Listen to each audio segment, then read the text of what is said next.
Yo, what up? Welcome to Monroe's Corner, man. You know what I'm saying? I hear my little man cave. Can't even really call it that. My little cubby hole.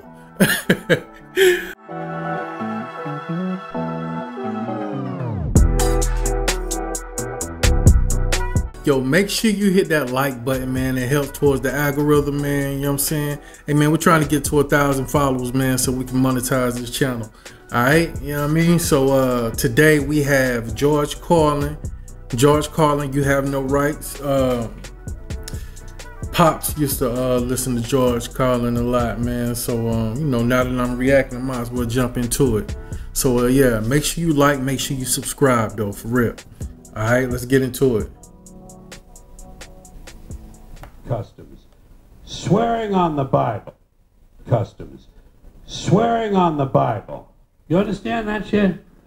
They tell you to raise your right hand, place your left hand on the Bible. Does this stuff really matter? Which hand? Does God really give a fuck about details like this? Suppose you put your right hand on the Bible, you raise your left hand. Would that count? Or would God say, sorry, wrong hand, try again?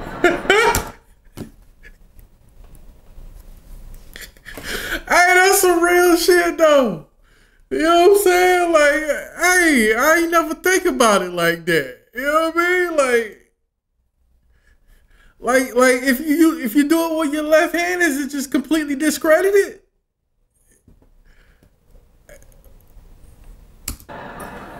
And why does one hand have to be raised? What is the magic in this gesture? This seems like some sort of a primitive voodoo mojo shtick.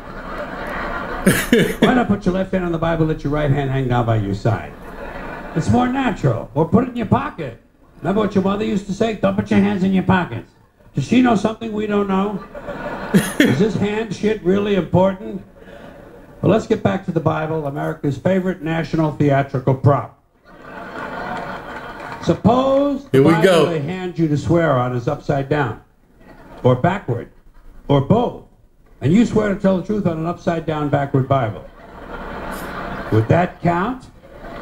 Suppose the Bible they hand you is an old Bible and half the pages are missing.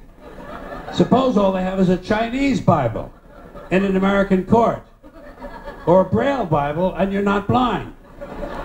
Suppose they hand you an upside down backward Chinese Braille Bible with half the pages missing.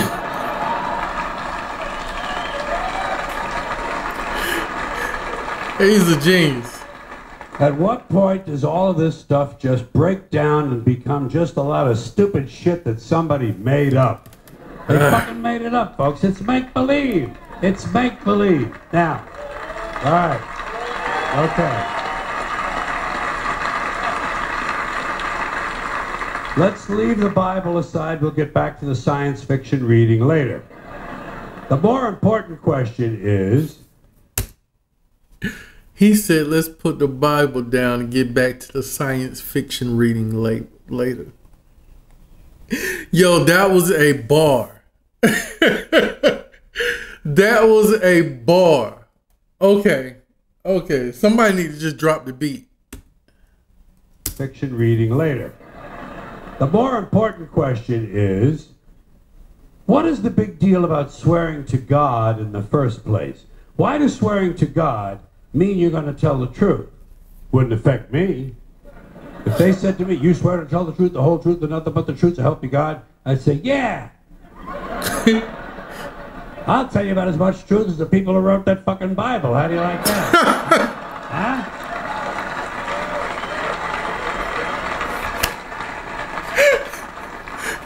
Swearing on the Bible doesn't mean anything. It's kid. Swearing to God is kid stuff. Remember when you were a kid? If you told another kid something he didn't quite believe, he'd say, you swear to God? I would always say, yeah, I swear to God. Even if I was lying. Why not? What's going to happen if I lie? Nothing. Nothing happens if you lie. Unless you get caught, and that's a whole different story. Sometimes a kid would think he was being slick with me, and he'd say, you swear on your mother's grave? I'd say, yeah. Why not? First of all, my mother was alive. She didn't even have a grave. Second of all, even if she was dead, what's she going to do? Rise from the grave and come and haunt me? Come and haunt me? All because I told a lie to an 8-year-old?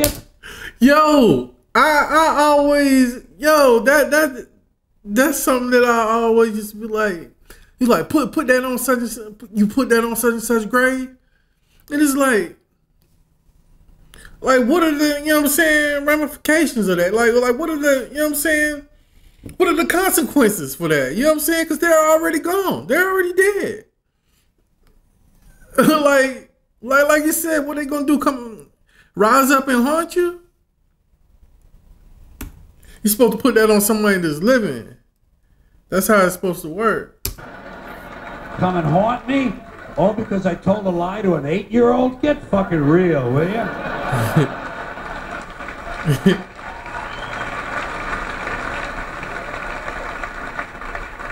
Sometimes I would say, I swear on my mother's tits. Kids are impressed with things like that. I mean, I don't care about my mother's tits either. I didn't care if they fell off. Fuck her. Not my problem. They're your tits, Ma. You keep an eye on them. Swearing to God doesn't mean anything. Swearing on the Bible doesn't mean anything. You know why? Because Bible or no Bible, God or no God, if it suits their purposes, people are going to lie in court. The police do it all the time. All the time. All the time. All the yes, time. They do. It's part of their job to protect, to serve. A motherfucker gonna lie in court.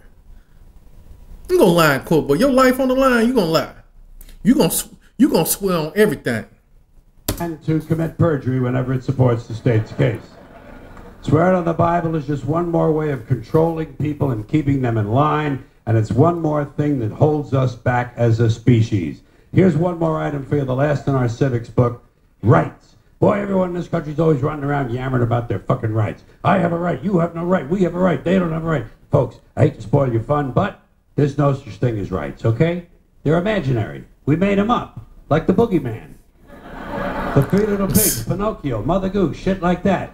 Rights are an idea. They're just imaginary. They're a cute idea, cute, but that's all, cute and fictional. But if you think you do have rights, let me ask you this. Where do they come from? People say, well, they come from God. They're God-given rights. Oh, fuck, here we go again. Here we go again. The God excuse, the last refuge of a man with no answers and no argument, it came from God. Anything we can't describe must have come from God. Personally, folks, I believe that if your rights came from God, He would have given you the right to some food every day, and He would have given you the right to a roof over your head. God would have been looking out for you. God would have been looking out for you. You know that? He wouldn't have been worried about making sure you have a gun so you get drunk on Sunday night and kill your girlfriend's parents. But let's say it's true. Let's say God gave us these rights. Why would He give us a certain number of rights? The Bill of Rights of this country has 10 stipulations, okay? 10 rights. And apparently God was doing sloppy work that week because we've had to amend the Bill of Rights an additional 17 times. So God forgot a couple of things like slavery. Just fucking slipped his mind. But let's say God gave us the original 10. He gave the British 13. The British Bill of Rights has 13 stipulations. The Germans have 29. The Belgians have 25. The Swedish have only 6. And some people in the world have no rights at all. What kind of a fucking goddamn God-given deal is that? No rights at all? Why would God give different people in different countries different numbers of different rights? Boredom? Amusement? Bad arithmetic? Hey, he is talking right now, yo. Like, I'm gonna let him finish. Do we find out at long last after all this time that God is weak in math skills? Doesn't sound like divine planning to me. Sounds more like human planning. Sounds more like one group trying to control another group. In other words, business as usual in America. Now, if you think you do have rights, one last assignment for you. Next time you're at the computer, get on the internet, go to Wikipedia. When you get to Wikipedia, in the search field for Wikipedia, I want you to type in Japanese Americans 1942, and you'll find out all about your precious fucking rights, okay? All right. You know about it. You know about it. Yeah. In 1942, there were 110,000 Japanese American citizens in good standing, law-abiding people who were thrown into internment camps simply because their parents were born in the wrong country. That's all they did wrong. They had no right to a lawyer, no right to a fair trial, no right to a jury of their peers, no right to due process of any kind.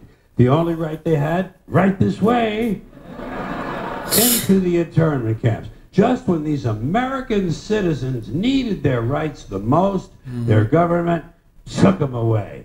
And rights aren't rights if someone can take them away.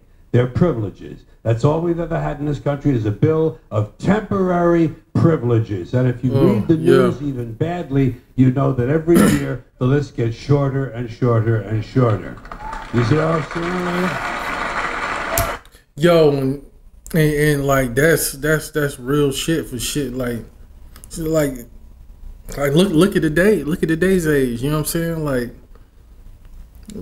these temporary privileges is about, it feel like it's about to be taken away, you know what I'm saying? Like with the shit, like you can't even turn on the TV without them. I can't even say the word because they like to, you know, shut people channel down when niggas start talking about that shit. But he right though, man, about the temporary privileges. Yeah. Sooner or later, the people in this country are going to realize the government does not give a fuck about them. Government doesn't care about you or your children or your rights or your welfare or your safety. It simply doesn't give a fuck about you. It's interested in its own power. That's the only thing, keeping it and expanding it wherever possible. Personally, when it comes to rights, I think one of two things is true. I think either we have unlimited rights or we have no rights at all. Personally, I lean toward unlimited rights. I feel, for instance, I have the right to do anything I please. But if I do something you don't like, I think you have the right to kill me. So where are you going to find a fairer fucking deal than that? So the next time some asshole says to you, I have a right to my opinion, you say, oh yeah? Well, I have a right to my opinion, and my opinion is you have no right to your opinion. Then shoot the fuck and walk away.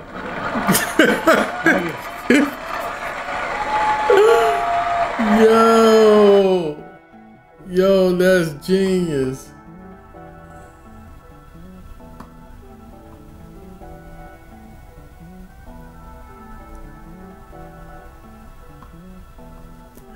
Yo, that was wild. Damn, George Carlin was a comedic genius, man. Damn, I'm gonna have to dig more into his files, yo. Let me know what else you want me to react to from George Carlin or just whatever in general on this channel, man. But what he was saying does make a lot of sense, man. I do believe in God. Grew up in a Christian household, you know what I'm saying? But I don't believe everything that I was taught growing up, you know what I'm saying? So now I'm like at the point where I'm just really, you know, I'm spiritual, you know what I'm saying? So it's just like I just question a lot of things, and you know, it's, you know what I mean? I do believe in God though, but I just question a lot of things that I was taught growing up, and now it's just I'm at a process now where I'm just re-educating myself on religion and everything, man. But a lot of stuff he was in it saying, man, it makes a lot of sense, because I always question, like, damn, wow. Like, why have certain people suffer through certain things? Like why slavery? Like, you know what I'm saying? Like, why all these murders and death and like children dying? You know what I'm saying? Like, it don't make sense. You know what I'm saying? But you know, I be on here going all day with that. But y'all let me know what y'all think, man. Let me know what y'all think in the comments about what he said, yo. It was funny, but it was some real deep stuff, you know what I mean? Alright, so look, make sure y'all like this video, and make sure y'all share this, you know what I mean? And make sure y'all come back for the next video, alright? Alright, peace.